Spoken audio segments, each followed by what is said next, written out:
Nice House on the Lake issue 9. And one thing that I'll always say that I like about Tinian is his pacing.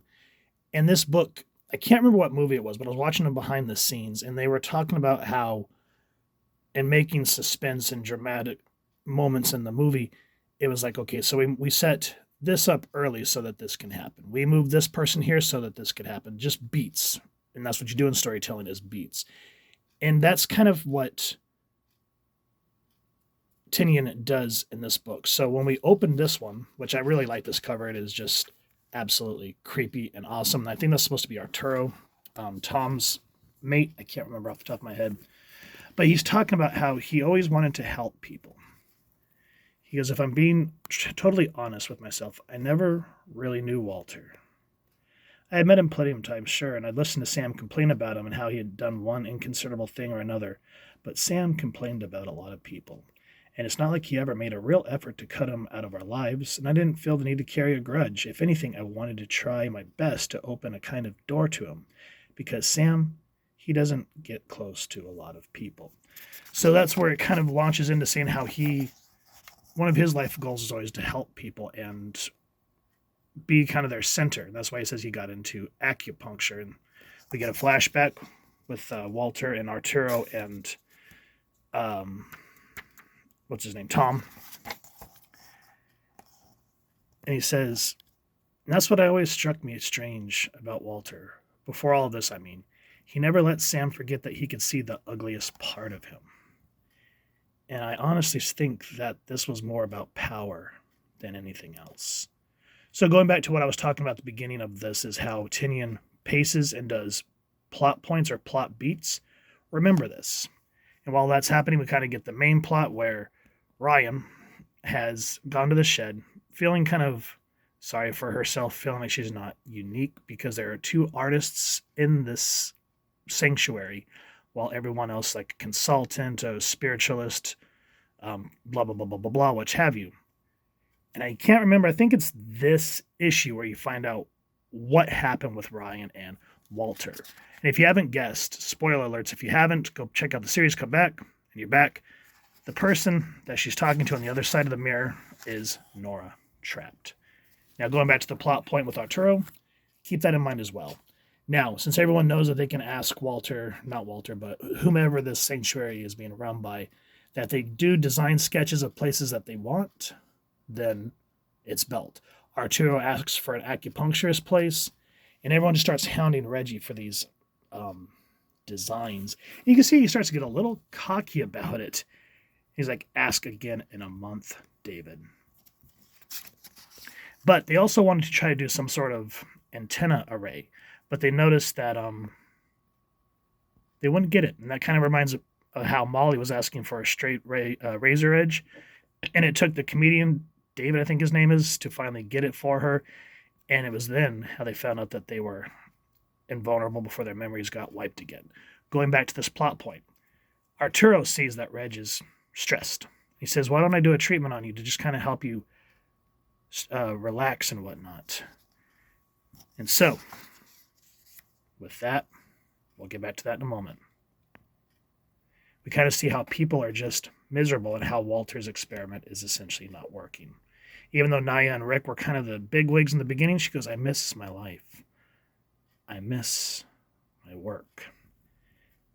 And so Walter's seeing how essentially everything is kind of falling in shambles around him. Again, you can pause this and read it, but Ryan's finally starting to see what's going on behind the curtain. And he's trying to use Nora as like a conscience for his guide. He goes, maybe I can find a way to tell them. Maybe I can take another shape, introduce myself as a figure. They don't know. To basically give them a, what's that word? A witch hunt for, or a scapegoat, there's the word I'm looking for, on who put them here, etc., so forth. But Nora says, then they're going to try and figure out a way to kill you. I could keep them from trying anything really dangerous, just like you've managed everything perfectly so far. Then help me do it better, Nora. And I just love how she's essentially just scraping or poking the bear. And that's just what's kind of forcing him to rely heavily on her. Let me tell you why that's not going to work. There's no way to have any kind of real trust between the two of us when you have all the power. I'm not going to let you fuck this all up again just because you're mad at me. If this doesn't work, you all die. That's what I'm trying to prevent. But that's it, just it. I don't want them all to die either. I'm not going to pull the lever that kills everyone. And if you genuinely want me to understand what you're thinking, to think like you and make the judgments you're seeing, I need to see the lever. I need to have the ability to pull it.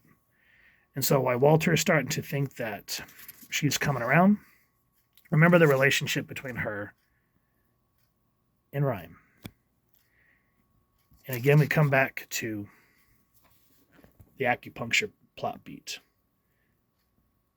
Reg comes up, cuts himself. He goes, yeah, so I think we're dealing with something much weirder than any of us have considered before. And that means that we've been approaching this all wrong. So essentially, in a nutshell, I don't want to give it all away, but they find out during his acupuncture session that they are invulnerable. And while that's happening, we are now introduced to another part of the lake. He goes, I can't give you everything you're after, Nora, but I can give you something. And now Nora, again, kind of letting Walter think that she's playing along, Ryan follows. And yeah, because of this, the next issue is pretty frigging intense. But I like the pacing, and it continues to make it's very much a character-driven drama. It's not going to be like just straight up action or gore or anything like that. It's just all the human emotions and the interactions between the characters that just keeps making you come back for more. And as I've mentioned in other reviews, just the gritty artwork, speaking of which, last issue I sort of maybe kind of forgot to give everyone kudos. So why don't we do that this time real quick before we go? Nice House on the Lake, James Tynion, the fourth writer. Alvaro Martinez Bueno doing the art and cover. Jordi Belair doing colors, and World Design doing the lettering. And here's everyone else working on the book. So again, just this gritty art style choice. It wouldn't work in every single comic book, but because this is a very deep, emotional, dramatic style comic, just those deep painting colors just really adds to that intensity. It kind of reminds me of when you're reading Grant Morrison's Arkham Asylum, where everything's just that very stark, dark, jagged edge artwork. Just really helps with visual storytelling. So if you've enjoyed what you've seen, please first and foremost support your local comic shop or wherever it is you like to get your action figures and comics, and grab this series. And if you've enjoyed this review, really would appreciate if you take a moment to hit like, share, and subscribe. And if you don't mind hitting that fancy little house bell next subscribe, that way as I continue to upload content, you guys get notified. Come to the channel, and I love talking with you on hearing your thoughts and feedback down in the comments or the socials, which I'll make sure to leave the links down in the description. So with all that said, hope you all continue to have an absolutely amazing day reading, and happy hunting, everyone.